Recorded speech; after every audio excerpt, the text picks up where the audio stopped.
Attention, vous êtes-vous déjà senti si humilié que vous avez souhaité disparaître? Que feriez-vous si la personne qui vous a blessé dans le passé se moquait de vous devant tout le monde? Aimez cette vidéo si vous vous identifiez à cette rage et à cette impuissance. Le goût du cava bon marché sur son chemisier en soie n'était rien comparé à celui de ses paroles. Victoria Romero resta pétrifiée alors que son ex Hugo Torres dominait la salle. Sa voix, un roucoulement prétentieux qui brisait le murmure poli de la galerie, désigna Victoria d'un pouce méprisant, une arme déguisée en plaisanterie pour son nouvel et éblouissant auditoire. « Regardez-la », avait-il ri. « Elle est toujours seule, à courir après de vieilles toiles poussiéreuses pendant que nous autres construisons des empires. » À ce moment-là, elle n'était qu'une blague, un fantôme de son passé qu'il utilisait pour se sentir plus grand. Mais ce que Hugo ne savait pas, ce que personne n'aurait pu imaginer, c'était que dans l'ombre de cette même salle, un homme qui, lui, construisait des empires, l'observait et s'apprêtait à faire de l'artiste oublier la seule femme que le monde n'oublierait jamais. Abonnez-vous à cette chaîne pour plus d'histoires qui vous tiendront en haleine. L'inauguration de l'exposition Nouveaux Horizons dans la prestigieuse Galerie Prado de Madrid était censée être une soirée tranquille pour Victoria Romero. C'était une obligation professionnelle, une occasion d'observer le panorama de l'art contemporain dont elle se sentait souvent déconnectée. Son monde était celui de la restauration patiente, celui de redonner vie à des chefs-d'œuvre oubliés dans son petit studio aux odeurs de térébenthine dans le quartier de Malasagne. Elle préférait la compagnie silencieuse d'artistes morts depuis longtemps au regard perçant et évaluateur des vivants. Elle buvait un verre d'Eso-Gazeuse, essayant de se fondre dans les murs blancs quand elle entendit son rire. C'était un son qu'elle avait tenté d'effacer de sa mémoire durant l'année écoulée, un aboiement arrogant qui précédait toujours un commentaire blessant. Hugo Torres se tenait près de la sculpture principale, un enchevêtrement chaotique d'acier poli. Il était plus grand qu'elle ne s'en souvenait, ou peut-être était-ce seulement la coupe impeccable de son costume Tom Ford. À son bras était suspendue Sofia Orozco, une femme qui semblait avoir été assemblée par un comité de gestionnaires de marques de luxe.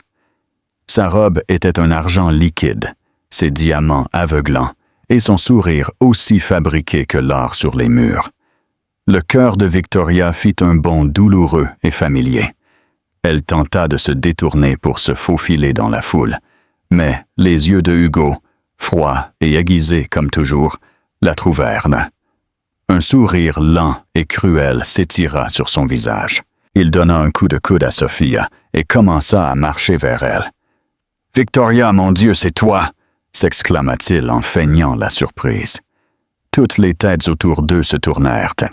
Je ne t'ai presque pas reconnu sans une tache de peinture sur la joue. Victoria força un sourire tendu. « Bonjour, Hugo. »« Sofia. Vous avez l'air très bien tous les deux. »« Nous le sommes, n'est-ce pas ?» dit Hugo en serrant le bras de Sofia. Il parcourut Victoria du regard de haut en bas, s'arrêtant sur sa robe bleu marine simple mais élégante, un bijou d'occasion dont elle s'était sentie fière jusqu'à cette seconde précise. « Tu en es toujours à comment t'appelles-tu ça? Ton truc de réparer des tableaux. Je suis restauratrice d'art, Hugo. »« Tu le sais, » dit-elle d'une voix ferme, malgré le tremblement de ses mains. « C'est vrai, à rapiécer de vieux tableaux pour des musées poussiéreux. » Il se tourna vers son petit cercle d'amis de la finance, avec leur partenaire tout aussi ostentatoire, qui s'était approché en sentant le drame. Victoria est une puriste ici. Elle ne croit pas à des choses comme, tu sais, le profit ou l'ambition. Le groupe rit poliment. Victoria sentit une chaleur monter dans son cou. C'était la scène de Hugo, et il la remettait dans son ancien rôle. La petite amie naïve et peu inspirée qu'il avait si magnanimement dépassée. Quelqu'un doit préserver l'histoire. Hugo répondit avec un éclair de défi dans le ton. Il agita une main méprisante. L'histoire est écrite par les vainqueurs, Vicky. Il s'agit d'avancer, pas de regarder en arrière. Il désigna d'un geste la galerie. Il s'agit d'acquisition, de fusion, de construire quelque chose, pas seulement de maintenir. Puis vint le coup final et brutal. Il rapprocha Sophia en lui baisant la tempe de manière théâtrale. « Je suis content d'avoir trouvé quelqu'un qui comprenne cela, quelqu'un qui veut un futur, pas seulement un passé. » Il regarda directement Victoria, sa voix descendant à un murmure complice qui fut assez haut pour que tous l'entendent. « Regardez-la, » dit-il à l'un de ses amis en faisant un signe de tête vers elle. Elle est toujours seule à courir après de vieilles toiles, pendant que nous autres construisons des empires. Certaines personnes sont destinées à être des notes de bas de page dans les histoires des autres. Tu vois? Le rire qui suivit fut bas, mais pour Victoria, ce fut un rugissement. L'air dans la salle semblait dense, étouffant. Sa contenance soigneusement construite vola en éclats. Elle put voir la pitié dans certains yeux, l'amusement dans d'autres. Elle murmura un presque inaudible « Excusez-moi » et se détourna, s'ouvrant un passage dans la foule. Sa vision était brouillée par les larmes contenues. Elle ne vit pas l'homme debout dans l'alcôve près de la sortie. Il était appuyé contre le mur, faisant presque partie des ombres, un verre de whisky intact à la main. Il ne regardait pas l'heure. Il avait observé tout cet échange cruel. Son visage était impassible, un masque de calme, mais ses yeux, d'un ton gris intense et surprenant, n'avaient rien manqué. Ils suivirent la silhouette de Victoria, qui se retirait avec un éclair de quelque chose d'illisible, de dégoût, de curiosité, peut-être même de reconnaissance en leur profondeur. Son nom était Fernando Solis, et il évoluait dans des empires bien plus vastes que ce que Hugo Torres pourrait comprendre. Il venait de trouver quelque chose d'infiniment plus précieux que n'importe quelle pièce d'art dans la salle. Commentez ci-dessous si vous croyez que la vie de Victoria est sur le point de prendre un tournant à 180 degrés. La semaine qui suivit l'incident de la galerie fut un flou de misère. Victoria s'enterra dans son travail. L'odeur familière de l'huile de lin et du vernis agissait comme un baume réconfortant. Elle restaurait méticuleusement un paysage hollandais du XVIIe siècle, une pièce endommagée par un petit incendie des décennies plus tôt. Le travail minutieux de nettoyer la suie, de combiner les pigments, de peindre de petites fissures sur la toile était son refuge. Ici, elle avait le contrôle. Ici, elle pouvait faire en sorte que les choses brisées redeviennent entières. Sa meilleure amie, Elena Castro, une journaliste à l'esprit vif qui n'avait pas de temps pour la toxicité du genre de Hugo, avait tenté de lui remonter le moral. « Oublie ce fanfaron, Vicky », lui avait-elle dit lors d'un long appel téléphonique. C'est un costume bon marché avec un ego gonflé. Sa personnalité entière est une pyramide de Ponzi. Victoria avait ri faiblement. « Je sais, ça a juste fait mal d'être si publiquement ignoré. » Son opinion vaut moins qu'une promesse de politicien, avait insisté Elena. Ton travail est important, il est magnifique. Tu n'es pas une note de bas de page. Malgré la loyauté féroce d'Elena, le mot « note de bas de page » avait pris racine, une herbe vénéneuse dans le jardin de son estime de soi. Était-ce tout ce qu'elle était? Un personnage de second plan dans un monde qui célébrait le bruit et l'ambition impitoyable. C'était un jeudi après-midi pluvieux quand arriva le courriel. L'objet était simplement « Demande de commande privée ». Le nom de l'expéditeur ne lui était pas familier. A. Vidal, bureau de Monsieur F. Solis. Victoria fut sur le point de l'effacer, supposant que c'était un spam, mais quelque chose la fit s'arrêter. Le courriel était bref, formel et dénué du langage fleuri habituel des clients potentiels. Mademoiselle Romero, mon employeur, Monsieur Fernando Solis, a un projet de restauration privée de nature hautement sensible et précieuse dont il aimerait discuter avec vous. Votre profil et votre travail passé sur des portraits de la période baroque ont été remarqués. Un accord de confidentialité sera requis avant toute discussion substantielle. Une voiture sera envoyée à votre studio demain à 10h pour vous conduire à une réunion préliminaire si vous êtes disponible. Veuillez confirmer votre disponibilité. Cordialement, Antonio Vidal, chef de cabinet, Solis Global. Victoria resta fixée sur le nom. Fernando Solis. Ce nom n'était pas simplement connu, c'était une force de la nature, un titan de l'industrie technologique qui était apparu apparemment de nulle part il y a une décennie et avait révolutionné la sécurité des données et l'intégration de l'IA. Il était notoirement solitaire, un Howard Hughes moderne qui donnait rarement des interviews et n'était presque jamais photographié. Son entreprise Solis Global avait des tentacules dans tout, de la technologie aérospatiale à la biotechnologie. C'était un authentique milliardaire, pas un magnat de l'immobilier voyant ou un bruyant opérateur de bourse comme Hugo, mais un pouvoir silencieux et formidable. Que pourrait vouloir un homme pareil d'elle? Son studio était un loft aménagé dans un quartier de Madrid, celui de Malasaña, encore en processus de gentrification. Ses clients étaient principalement de petits musées et des collectionneurs privés au budget modeste. C'était hors de sa portée. Ce devait être une erreur. Elle le chercha sur Google, bien sûr. Les quelques photos qui existaient étaient granuleuses, prises de loin lors d'un forum économique des années plus tôt. Il avait les cheveux sombres, une mâchoire forte et une aura d'intense vie privée. Les articles le décrivaient comme un génie, un visionnaire et absolument inatteignable. Il n'y avait aucune mention d'intérêt pour l'art. Son premier instinct fut la peur. C'était trop grand, trop étrange. Mais alors la voix moqueuse de Hugo résonna dans son esprit. À courir après de vieilles toiles poussiéreuses. Note de bas de page. Un sursaut de défi froid et clair l'envahit. Elle écrivit sa réponse, ses doigts bougeant avec un sens renouvelé du but.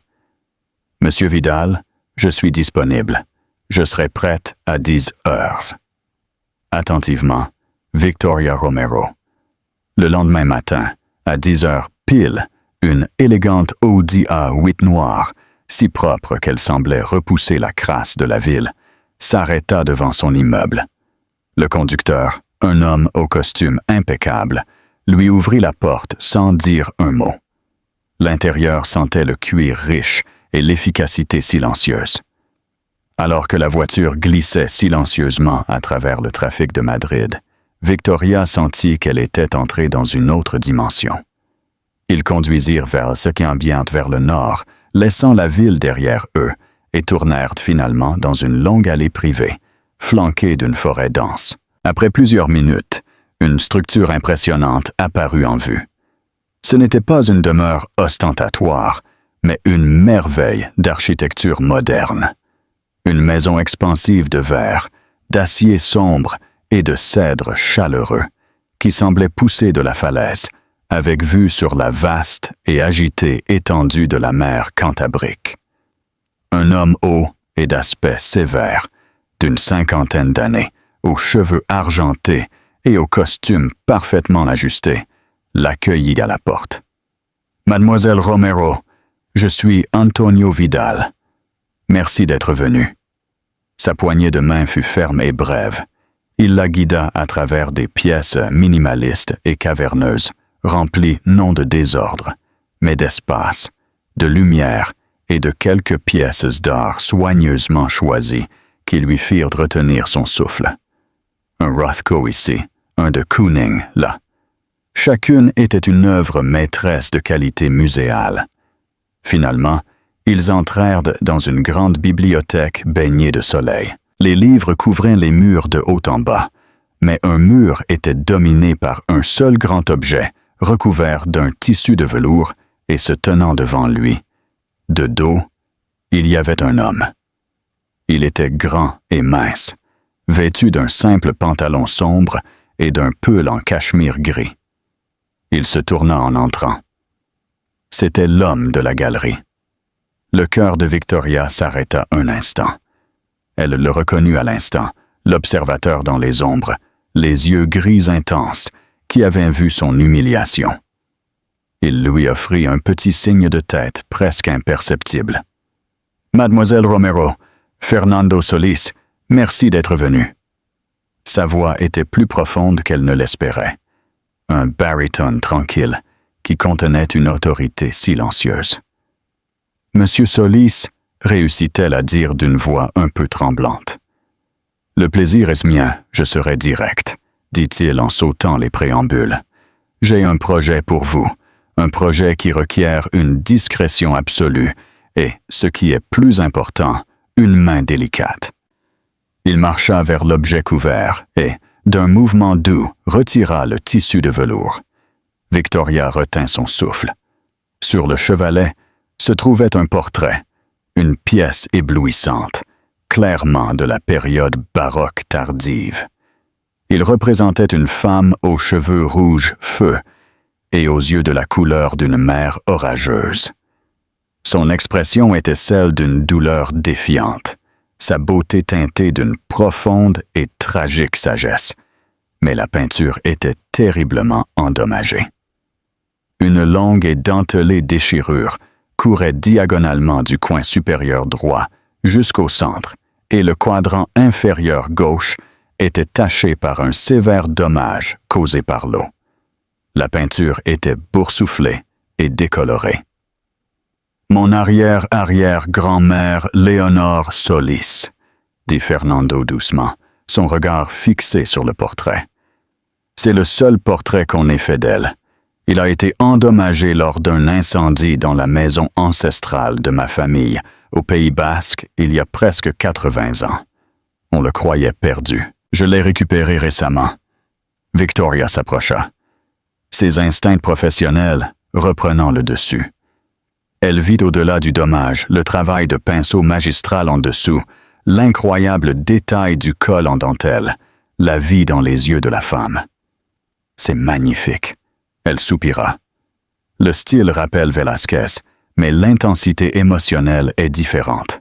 « Vous le voyez, » dit-il avec un ton d'approbation dans sa voix. « La plupart des experts que j'ai consultés n'ont vu que le dommage, n'ont vu que le coup.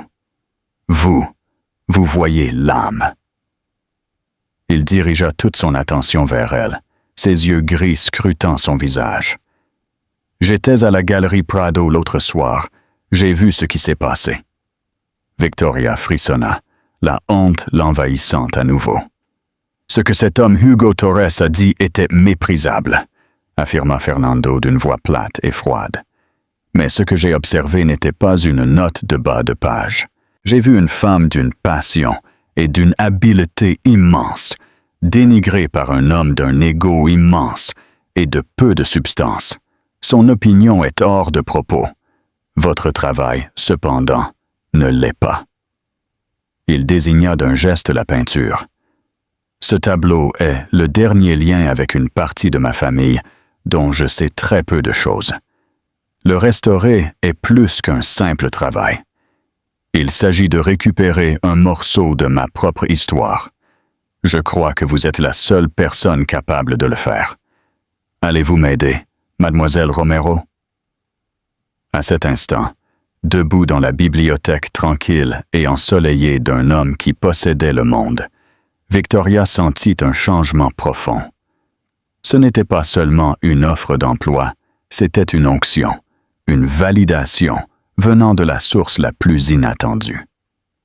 C'était une occasion de prouver, ne serait-ce que pour elle-même, qu'elle n'était pas une note de bas de page. Elle était celle qui pouvait restaurer le passé et, ce faisant, peut-être commencer à construire son propre futur. « Oui, Monsieur Solis, » dit-elle d'une voix claire et forte, « je le ferai. » Le domaine des Solis devint la résidence secondaire de Victoria.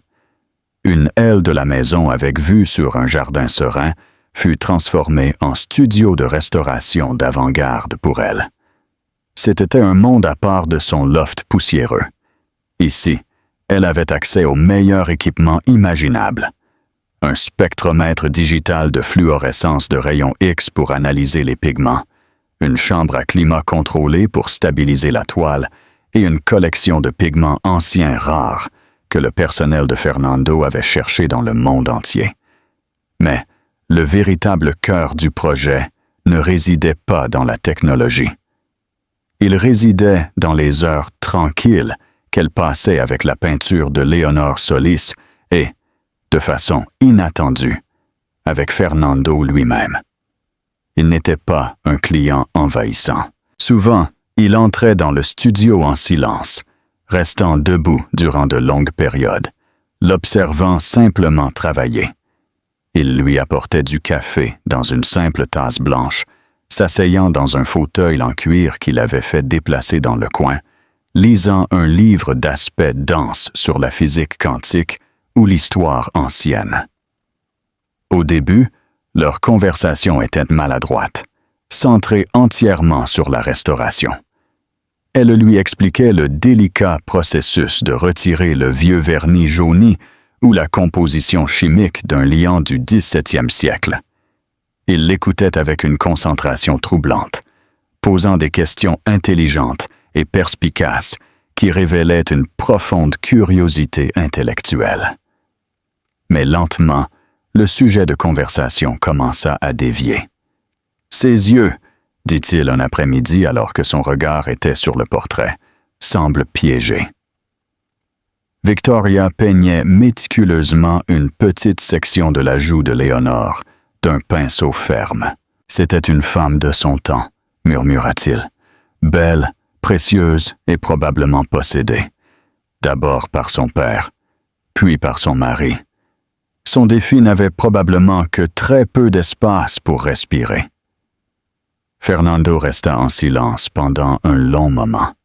« Ma famille lui doit sa fortune initiale, » dit-il d'une voix basse. Sa dot était immense, mais les histoires familiales la mentionnent à peine au-delà de cela. Elle est traitée comme une transaction financière. C'était la première fois qu'il parlait de sa famille avec autre chose qu'un détachement factuel. Victoria sentit qu'elle voulait en savoir plus. « C'est peut-être pour cela qu'elle ressemble à ça », suggéra-t-elle. Elle savait que sa valeur était plus que monétaire, mais personne d'autre ne le savait. Un éclair de quelque chose, tristesse ou colère, traversa son visage avant que son habituel masque stoïque ne reprenne sa place. Peut-être, au fil des semaines devenant un mois, le portrait de Léonore commença à se transformer sous les mains habiles de Victoria.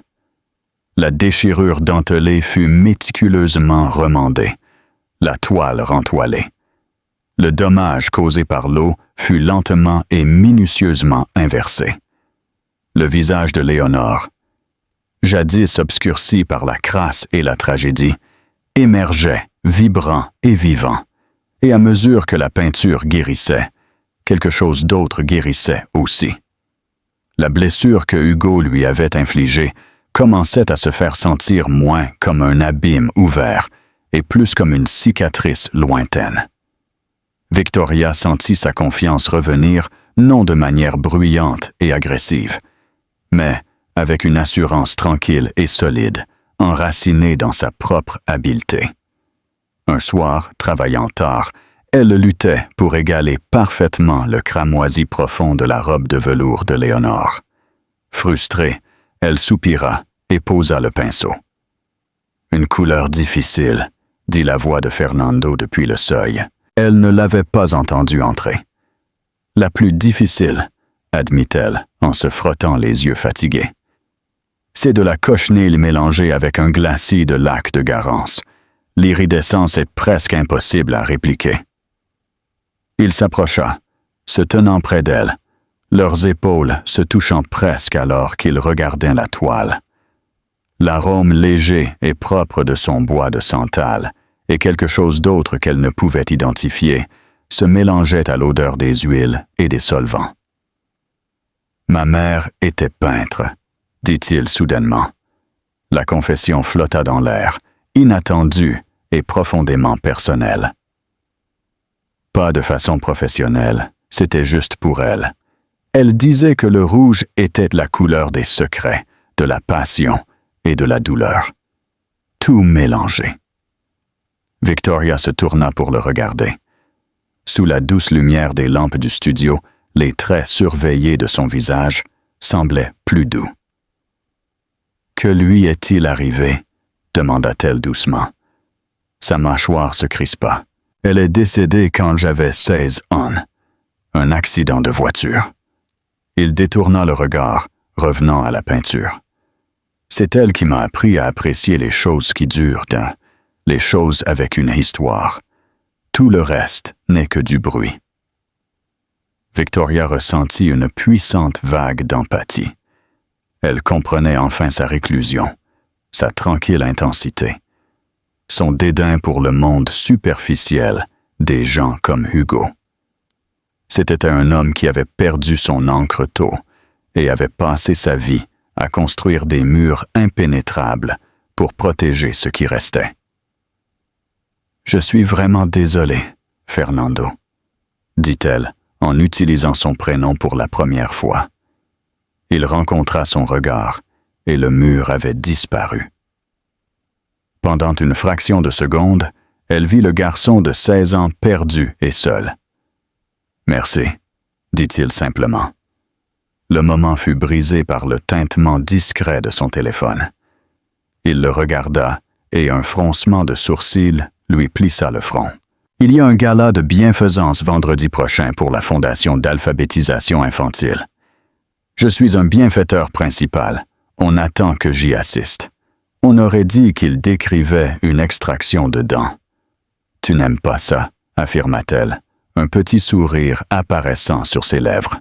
« Je les déteste, » corrigea-t-il. « Une salle pleine de gens qui veulent quelque chose de moi, en feignant que ce n'est pas le cas. » Il fit une pause, la regardant avec une étrange lueur calculatrice dans les yeux. « Cependant, ma présence cette année n'est pas négociable. » Il hésita une fraction de seconde. « Je serais reconnaissant si tu m'accompagnais. » Victoria resta abasourdie.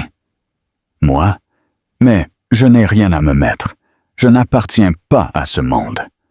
Puis-je faire en sorte qu'on te procure des vêtements? » dit-il en balayant sa première préoccupation. Puis sa voix s'adoucit. « Et quant à la seconde partie, tu appartiens là où tu choisis d'être. Ta présence rendrait la soirée significativement plus tolérable pour moi. » Elle pensa à la galerie Prado, aux murmures et aux regards de pitié. L'idée de retourner dans une telle salle lui provoqua une peur. Mais l'idée d'entrer au bras de Fernando Solís était différente. Il ne s'agissait pas de vengeance. Il s'agissait de se tenir debout à côté d'un homme qui la voyait vraiment, et de trouver le courage de se voir sous la même lumière. « D'accord, » dit-elle, un surprenant frisson la parcourant. « J'irai avec toi. » Un sourire authentique, surprenamment attrayant, toucha les lèvres de Fernando pour la première fois. « Excellent, » dit-il. « Monsieur Vidal s'occupera de tous les arrangements. » Il ne le savait pas, elle non plus, mais c'était plus qu'un simple rendez-vous, c'était un mouvement stratégique. Fernando Solís ne faisait jamais rien sans une raison, et il avait une raison très spécifique de vouloir Victoria Romero à ses côtés lors de l'événement social de la haute société le plus public de l'année. Les jours précédant le gala furent un tourbillon. Une styliste, une femme tranquille nommée Carmen, au goût impeccable, arriva au domaine avec des portants de robes de créateur. Victoria, qui était habituée aux magasins d'occasion et aux vêtements de travail pratique, se sentit comme une impostrice jouant à se déguiser. Finalement, elle se décida pour une robe vert émeraude profonde, d'un créateur dont elle n'avait jamais entendu parler. Une silhouette classique qui épousait ses courbes d'une manière à la fois élégante et puissante.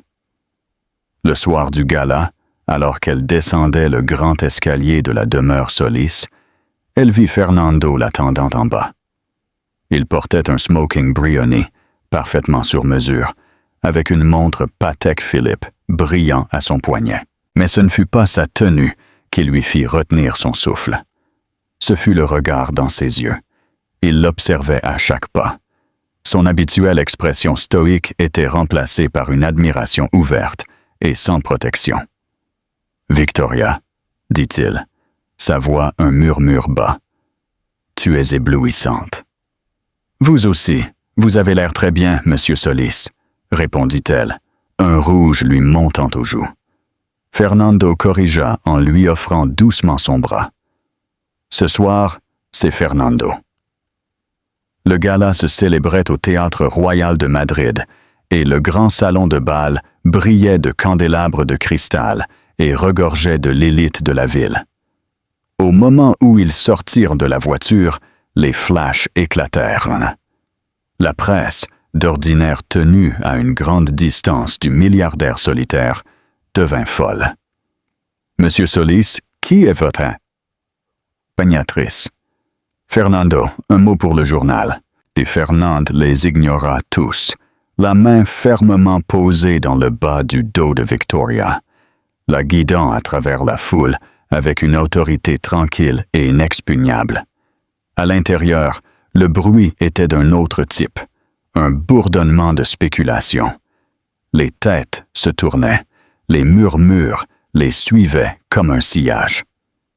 Victoria pouvait sentir des centaines d'yeux sur elle, l'analysant, questionnant sa présence. Pendant un moment, la vieille peur revint.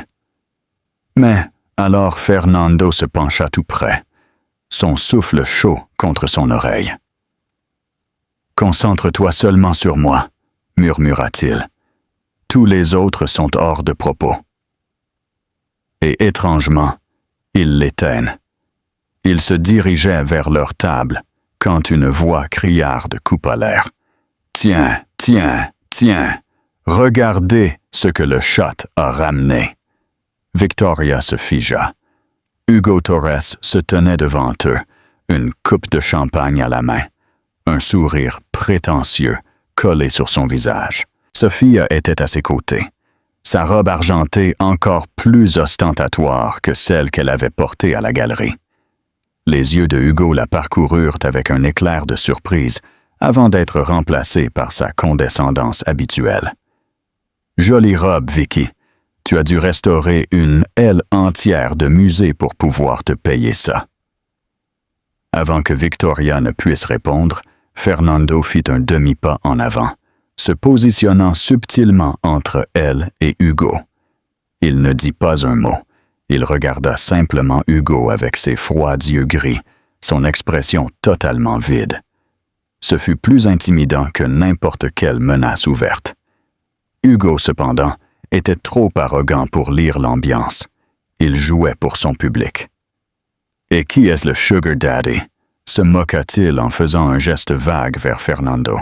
« Tu as finalement décidé de suivre mon conseil et de devenir ambitieuse. » Sophia rit, un son aigu et désagréable. Elle vise certainement haut, je lui accorde ça. L'air devint dense de tension. Les murmures autour d'eux cessèrent. Tout le monde observait. C'était le moment que Victoria avait redouté. Une autre humiliation publique. Elle se prépara pour l'impact des mots, mais le coup ne vint jamais. Fernando Solis finit par parler. Sa voix n'était pas forte, mais elle avait un poids incroyable qui coupait le silence. « Monsieur Torres, n'est-ce pas ?» Hugo gonfla la poitrine. Hugo Torres, vice-président senior en investissement du groupe Iberia, dit-il le nom comme s'il s'agissait d'un titre royal. Fernando hocha la tête lentement, de manière délibérée, comme s'il mémorisait un détail trivial. « Je vois. » Puis il tourna la tête légèrement pour regarder Victoria. Son expression s'adoucit d'une manière qui fut visible pour tous. Il avança la main et plaça doucement une mèche de cheveux rebelles derrière son oreille, un geste d'une profonde intimité dans l'étouffant espace public. Puis il regarda de nouveau Hugo, ses yeux devenant de glace. « Il semble que vous soyez sous plusieurs idées fausses, » dit Fernando, son ton d'un calme effrayant. « D'abord, vous vous adresserez à Mademoiselle Romero avec respect. Deuxièmement, votre évaluation de son ambition est ridiculement inadéquate. » Il fit une pause, laissant le silence s'étendre, son regard parcourant l'audience captivée avant de se reposer sur Hugo avec la force d'un coup physique.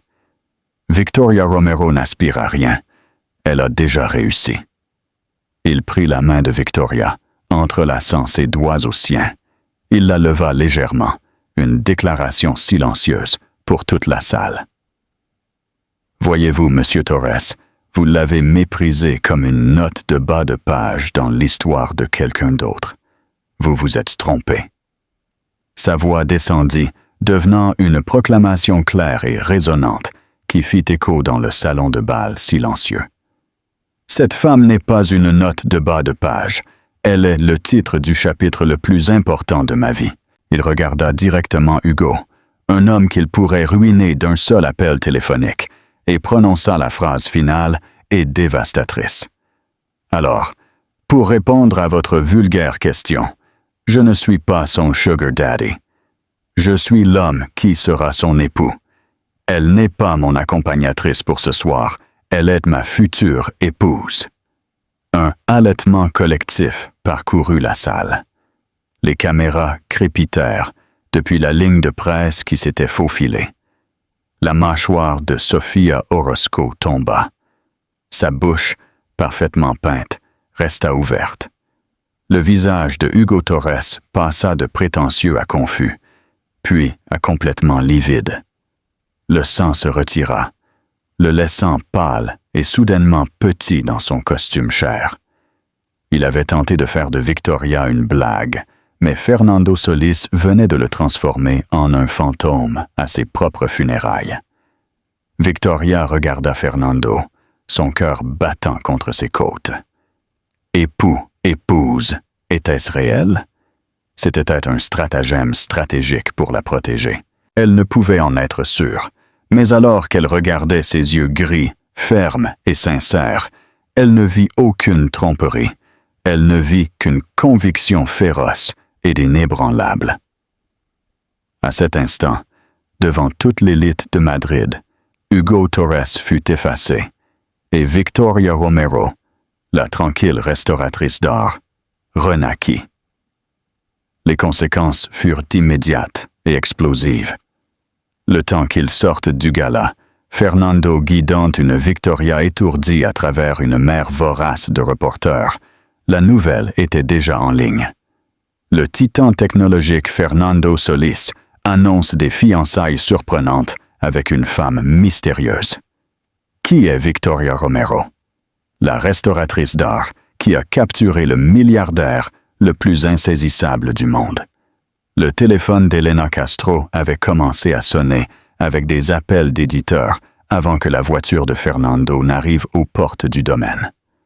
Elle appela Victoria, sa voix un mélange de surprise et d'euphorie. « Victoria, qu'est-ce qui vient de se passer? Mon téléphone est en train de fondre. Est-ce qu'il a vraiment dit épouse? Est-ce que réel? » « Je ne sais pas, Elena, » chuchota Victoria en s'enfonçant dans le cuir luxueux de l'Audi, intensément consciente de Fernando, assis en silence à ses côtés.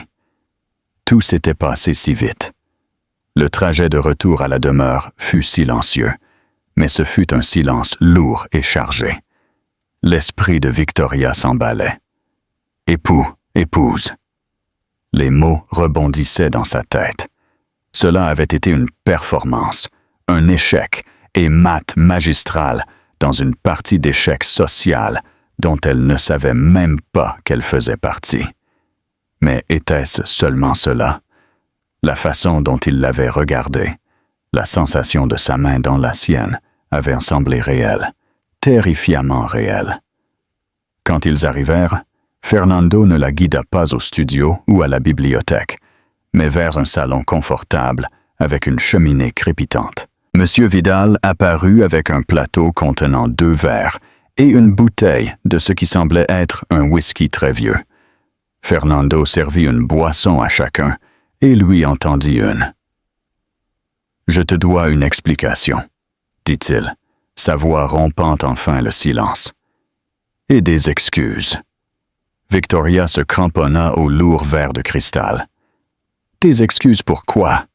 Pour t'avoir défendu, pour t'avoir sauvé, pour t'avoir mise sur une scène sans ta permission, » répondit-il avec un regard intense. « Je t'ai utilisé, Victoria. J'ai utilisé mes intentions pour toi comme une arme. Ce fut efficace, mais ce n'était pas juste pour toi. » Elle prit une gorgée de whisky. C'était fumé et doux, la réchauffant de l'intérieur. « Tes intentions? » demanda-t-elle doucement. Il fit un pas de plus. Ma proclamation était prématurée, mais elle n'était pas fausse. Il regarda le feu, son profil dessiné par la lumière vacillante. J'ai passé les 10 dernières années de ma vie à construire Solis Global. Cela a été mon seul focus. J'ai construit des murs, des fossés, des pare-feux, tant numériques que personnels. J'ai laissé entrer très peu de personnes. Je croyais que la connexion était une faiblesse. Il se tourna vers elle, ses yeux gris cherchant les siens. Et puis je t'ai vu, d'abord à travers ton travail en ligne, la passion, la précision. Puis, dans cette galerie, j'ai vu ta grâce sous l'attaque de cet homme insignifiant, et, durant le mois écoulé, je t'ai vu redonner vie à un morceau de l'âme de ma famille. Tu es patiente, brillante et gentille. Tu es tout ce que mon monde n'est pas. Elle posa son verre sur la table. Quand il t'a attaqué ce soir, j'ai réagi. Ce fut une décision stratégique, oui, mais elle était poussée par quelque chose de plus. Un désir de te protéger qui fut accablant et une soudaine et claire réalisation que l'idée de mon futur sans toi n'est plus acceptable pour moi. Victoria resta sans voix. Tout son monde avait basculé sur son axe. Un homme qui parlait en algorithme et en acquisition parlait maintenant le langage du cœur, bien que de manière si formelle. Fernando s'inquiéta. « Tu n'as rien à dire, » dit-il rapidement. « Je ne te demande pas de m'épouser ce soir. Je te dis que c'est mon objectif. Je pose mes cartes sur la table. Le monde connaît maintenant ma position. La seule chose qui compte, la seule chose qui a toujours compté, c'est ce que toi tu décides que soit ta position. Nous pouvons continuer comme nous sommes. Tu peux finir la peinture et partir, ou nous pouvons voir où cela nous mène. » Pendant ce temps, à l'autre bout de la ville, le monde de Hugo Torres était en train d'imploser. Son téléphone vibrait de messages de son patron, de ses collègues, de ses parents. Iberia Group Investments faisait affaire avec 2 filiales de Solis Global. Le nom de Fernando Solis était un nom que son patron prononçait avec une révérence généralement réservée aux divinités. Sofia Orozco le regardait, son visage un masque de fureur. Son épouse. Tu m'avais dit qu'elle n'était personne, une petite artiste pathétique que tu avais laissée. Je ne sais pas ce que c'est, une sorte de coup publicitaire, balbutia Hugo en arpentant son appartement stérile et coûteux. Un coup publicitaire, hurla Sofia en attrapant son sac. Hugo, Cet homme pourrait acheter tout ce pâté de maison avec les intérêts qu'il gagne en 1 heure. Il n'a pas besoin de coups. Tu t'es simplement lancé dans un combat avec un dieu et tu as essayé de m'utiliser comme bouclier. C'est fini. » Elle sortit furieuse en claquant la porte. Hugo s'effondra sur son canapé. La suffisance qu'il portait comme une armure avait totalement disparu. Il avait construit toute son identité sur le fait d'être dans l'équipe gagnante, sur le fait de s'associer au pouvoir. Ce soir, il s'était moqué publiquement de la future épouse de l'un des hommes les plus puissants de la planète. Ce n'était plus seulement une note de bas de page, c'était une mise en garde. De retour au domaine des Solis, Victoria regarda l'homme debout face à elle. Il lui offrait un monde qu'elle ne pouvait imaginer, mais plus encore, il lui offrait sa vérité. Il l'avait vu dans son moment de plus grande humiliation et n'avait pas vu de faiblesse, mais de la force. Il ne voulait pas la changer, il voulait la défendre. La peur était toujours là, un petit tremblement dans son âme, mais elle était éclipsée par un sentiment plus fort et plus brillant. « Fernando, je ne sais pas quoi dire, » dit-elle avec sincérité. « Alors, ne dis rien, » répondit Fernando d'une voix douce. « Pour l'instant, profitons simplement de la tranquillité. » Il lui laissait de l'espace, il lui donnait un choix après 1 année où elle avait senti qu'on lui avait retiré ses options. C'était le cadeau le plus précieux qu'il aurait pu lui offrir. Elle ne savait pas si elle était prête à être l'épouse d'un milliardaire, mais elle savait avec une certitude ancrée profondément en elle qu'elle voulait connaître l'homme qui était prêt à être son champion. Le chapitre ne faisait que commencer. Que va-t-il arriver à Hugo? Découvrez-le dans la 2e partie. Assurez-vous d'activer la cloche pour ne pas la manquer.